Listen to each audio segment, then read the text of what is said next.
Pops, the 2026 car market's going to be the most unpredictable market in over a decade. Unpredictable? Are you kidding? We know exactly what's coming. All right, folks, if you tune into this channel often, you know we try and give you the info you need to get a smart car deal. Here's what's going to happen in 2026. Let's start here, Dad. In 2026, we will continue to see ramifications from the inventory reset. The inventory reset means car dealers have lots of inventory. That's a change from years past. Both new and used car inventory are at record highs as we end 2025. And my big, bold bet, triple B, baby, is that inventory will continue to rise in 2026. What do you think, Dad? I think that's a possibility. We have no idea at this point exactly what these manufacturers are planning to do with their EV divisions other than cut them back slightly. And so if they do that, will we see them increase the production of their ICE vehicles and hybrid vehicles? And will that positively impact the amount of new vehicles available?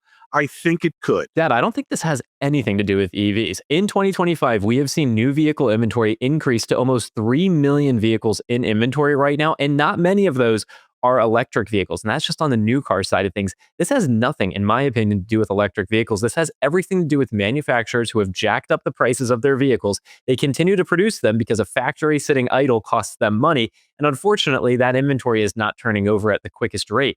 Earlier this year, inventory was turning over in 60, 70, 80 days. Now it's taking upwards of 90 days to turn over inventory. As we head into 2026, I think that will continue to be the case. These manufacturers are incentivized to keep their factories running, Dad, and ultimately push the buck onto the dealers who have to discount heavily to sell their inventory. EV schmev, I think this is just, we're going to continue to produce vehicles, really expensive vehicles, and push the buck onto the dealer and make them have to deal with it. I think that could be part of it, but I really do think that they're going to cut back on the EVs because, well, the federal tax credits went away. But I think there will be continued investment in hybrid vehicles and hybrid technologies. And those are still expensive technologies.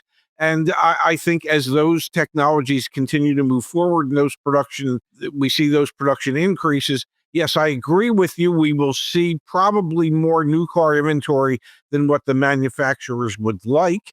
And yes, I agree with you that dealers are probably going to have to discount them more than they would like. And perhaps the manufacturers are going to have to incentivize each sale more than they would like. Okay, Pops, the other big story as we head into 2026, interest rates. There could be significant changes in the federal funds rate, which should impact interest rates for consumers when they go to get an auto loan. That could be something that also sways the markets in 2026. What's your big take when it comes to interest rates, Dad? I don't think we'll see a big enough decline in interest rates that it's going to matter that significantly as far as monthly payments are concerned. And well, that's how 85% of the people buy their vehicles.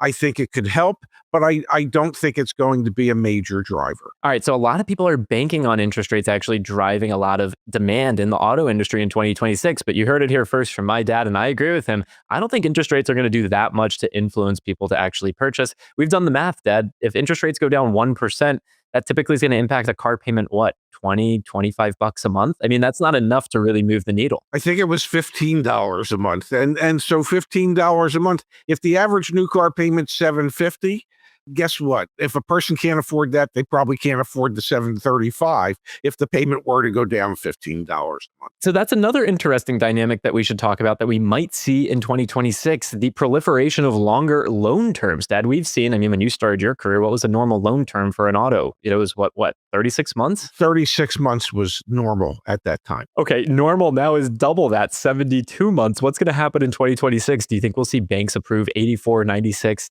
I don't want to say it, man. 120-month car loans. We know those exist. I think we'll see more and more proliferation of longer loan terms in an attempt to try and make the vehicles affordable on a monthly basis. It's financial suicide for those who sign up.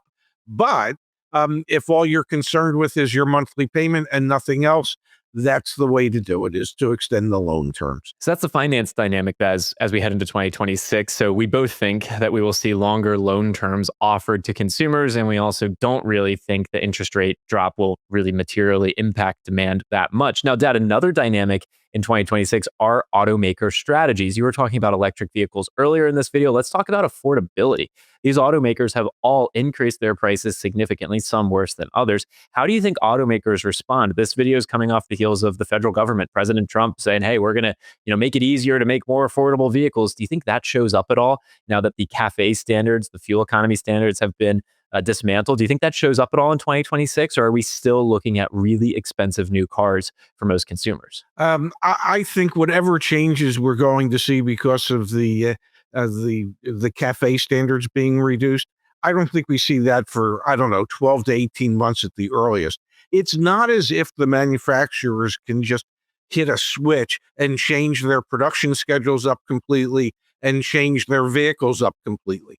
The idea of using older, less expensive technology so that you can build less expensive, more affordable cars, it sounds great in a sound bite. It just, the time it takes to actually be able to do that is probably 18 to 24 months.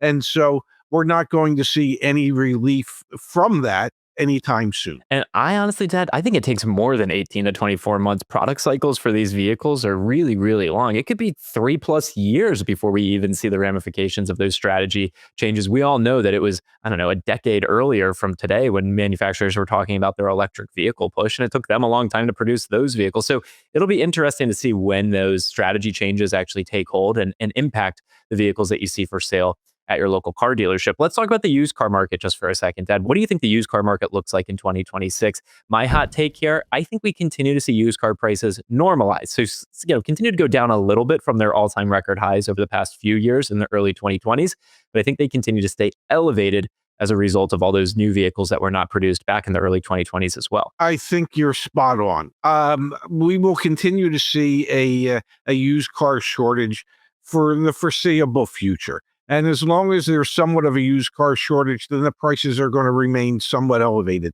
Even if they come down a little bit, as they have been doing, they are still 25 to 30% higher than they were pre-pandemic.